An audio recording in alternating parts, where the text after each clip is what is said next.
Hi friends, இந்த வீடியோவில் நாம் இதை பற்றி பார்க்க போகிறோம்னா சந்தியா ராகு சீரியல் ரிவ்யூ பற்றி தான் இந்த வீடியோவில் பார்க்க போகிறோம். அதுக்கு முன்னாடி நம்ம சேனலை சப்ஸ்கிரைப் பண்ணாதவங்க கீழே இருக்கிற சப்ஸ்கிரைப் பண்ண கிளிக் பண்ணிவிட்டு பக்கத்தில் இருக்கிற பெல் பட்டன் கிளிக் பண்ணிடுங்க. சரி, வாங்க வீடியோக்குள்ளே போகலாம். இங்கே பார்த்தோம்னா நம்ம சாரு தனா மனசில் மாயா மேலே இருக்கிற வெறுப்பை அதிகரிக்கிற மாதிரி பேசிடுறாங்க. இதனால் தனாவுக்கு மாயா மேலே இருக்கிற கோபம் அதிகரிச்சுட்டே போகுது.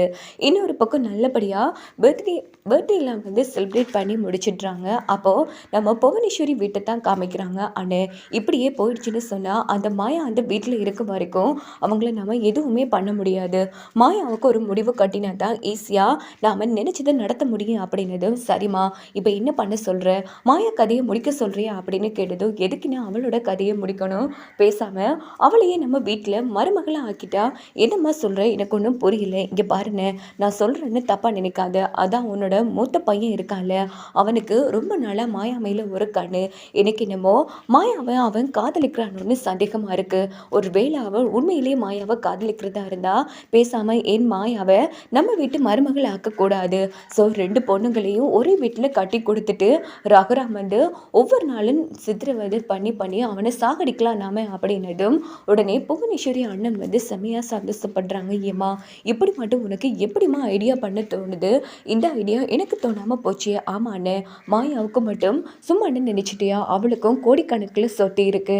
ஸோ கண்டிப்பாக அவன் நம்ம வீட்டுக்கு மருமகளை வந்தே ஆகணும் அப்படின்னதும், அதுக்கு என்னமா அடுத்த சம்மதத்தை பேச வேண்டியதுதான் அப்படின்னுட்டு புவனேஸ்வரி அவங்க அண்ணன் 2 பேருமே கிளம்பி நேராக நம்ம கார்த்திக்கோட தம்பியோ தெரியல அவங்க, அதாவது நம்ம புவனேஸ்வரியோட அண்ணனோட மூத்த பையன். ஸோ அவங்கிட்ட பேசுகிறாங்க. இங்கே பாரு, இப்படி தனாவுக்கு நம்ம கார்த்திக்கு கல்யாணம் நடக்கிற அதே நாள் உனக்கும் நாங்கள் கல்யாணம் பண்ணி வைக்கலான்னு முடிவெடுத்திருக்கோம் அப்படின்னதும் அவன் அதிர்ச்சாரா, அதை இப்போ எதுக்கிட்ட கல்யாணம்லாம், இங்கே பாருடா, என் தங்கச்சி சொன்னால் அதில் ஒரு விஷயம் இருக்குன்னு அர்த்தம். ஒழுங்கா நீ கல்யாணத்துக்கு சம்மதிக்கணும், உனக்கு நாங்கள் பொண்ணு பார்த்துட்டோம் அப்படின்னதும், இங்கே பாருப்பா, இது என்னோட வாழ்க்கை சம்மந்தப்பட்ட விஷயம், என்கிட்ட கேட்காம என்கிட்ட ஒரு முடிவெடுக்காம நீங்களும் அவரும் முடிவெடுத்தா நான் எப்படி சம்மதிக்க முடியும்? இங்கே பாரு, நீ நடிக்காத, உனக்கு பிடிச்ச ஒரு பொண்ணை தான் நான் பார்த்துருக்கேன் அப்படின்னு புவனேஸ்வரி சொன்னது. சரி, அவள் எவ்வளோ பெரிய உலக அழகியாக இருந்தாலும் சரி, எனக்கு கல்யாணமே வேணாத்த அப்படின்னதோ, ஏண்டா வேணாம், அப்போ நான் நீ வேறு யாரையாச்சும் காதலிக்கிறியா அப்படின்னு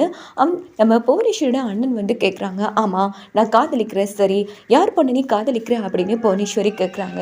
அத்தை, ஒரு வேளை நான் அந்த பொண்ணு யாருன்னு சொன்னேன் எனக்கு நீங்கள் கட்டி வைப்பீங்களா? கண்டிப்பாடா, உன் சந்தோஷம் தான் எங்கள் சந்தோஷம், சொல்லு, யார் வேணும் உனக்கு அப்படின்னு கேட்டது. வேறு யாரும் இல்லாத மாயாவை தான் காதலிக்கிறேன் அப்படின்னதும் புவனேஸ்வரி அவங்க அண்ணனை அந்த இடத்துல பயங்கரமாக சிரிச்சிட்ருக்காங்க. என்ன அதை, என் காதல் உங்களுக்கு விளையாட்டாக இருக்கா? சரி, நீ காதலிக்கிற, ஓகே, மாயா உன்னை காதலிக்கிறாளா? இல்லை அதை, அதான் எனக்கு ஒன்றும் புரியலை அப்படின்னதும், டே முட்டா பையலே, உனக்கு நாங்கள் பார்த்துருக்கிற பொண்ணே மாயா தான் அப்படின்னு சொன்னதும் அவன் ரொம்ப சந்தோஷப்படுறான். அத்தை என்ன சொல்கிறீங்க? ஆமாம், இன்னைக்கு நம்ம டைமை வேஸ்ட் பண்ண வேணாம், வா போய் ரகுராம் கிட்டே போய் நம்ம மாயாவை பொண்ணு கேட்கலாம். அதுக்கு ரகுராம் பெரியப்பா ரகுராம் மாமா சம்மதிப்பாரா? கண்டிப்பாடா.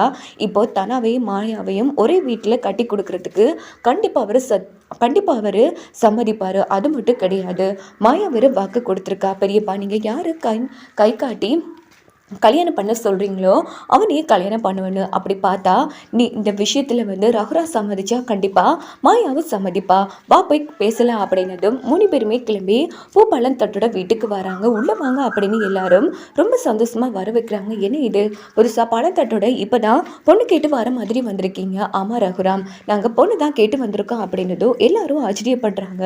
புரியலையே அப்படின்னதும், இங்கே பாருங்கள், தனாவும் எங்கள் வீட்டுக்கு தான் வாக்குப்பட்டு வரப்போகிறா. உண்மையிலேயே சொல்ல போனால் தனா மாயாவை விட்டு பிரிச்சிருக்க மாட்டா, அதே மாதிரி மாயாவும் தனா விட்டு பிரிச்சிருக்க மாட்டா.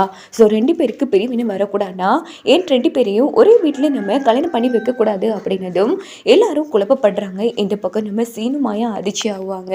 எங்களுக்கு புரியலையே அப்படின்னு ஜானகி கேட்டதும், என் அண்ணனோட மூத்த பையனுக்கு மாயாவை பேசி முடிக்கலான்னு வந்திருக்கோம் அப்படின்னதும் நம்ம ரகுராம் குடும்பமே அதிர்ச்சி ஆகுவாங்க. இப்படி தான் வரக்கூடிய பிரமோ எடுத்துகிட்டு போக வாய்ப்புகள் இருக்குது.